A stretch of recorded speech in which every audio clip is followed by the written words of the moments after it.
Hello. കഴിഞ്ഞ വർഷം ഇതേ മാസം തന്നെ ഞാനെൻ്റെ വീടിനടുത്തുള്ള ദിവ്യ എന്ന് പറഞ്ഞിട്ടൊരു വീട്ടമ്മയുടെ അടുത്തുനിന്ന് ഒരു കേക്ക് ഓർഡർ ചെയ്തിട്ടുണ്ടായിരുന്നു.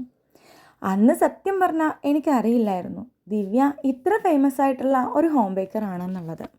എനിക്ക് ദിവ്യ അറിയുന്നത് എൻ്റെ നെയ്ബർ എന്ന നിലയിലും ഒരു കേക്ക് ഉണ്ടാക്കുന്ന വീട്ടമ്മ എന്ന നിലയിലും മാത്രമായിരുന്നു.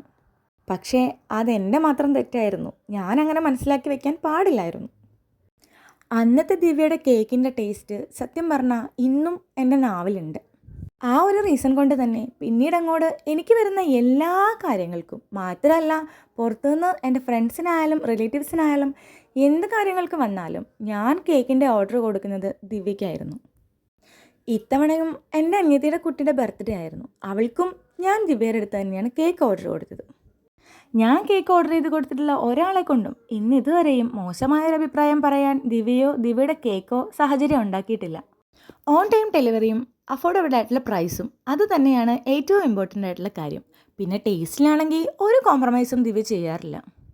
കസ്റ്റമൈസേഷനൊക്കെ പറയുമ്പോൾ നമുക്ക് ദോഷകരമായ എന്തെങ്കിലും കസ്റ്റമർ പറഞ്ഞാൽ അത് തിരുത്തി അതിന് വേണ്ട കാര്യങ്ങൾ ചെയ്തു തരാനും ദിവ്യ മടിക്കാറില്ല. ഒരു ദിവസം തന്നെ ഒരുപാട് ഓർഡറുകൾ ചെയ്യുന്നൊരു ഹോം ബേക്കറാണ്.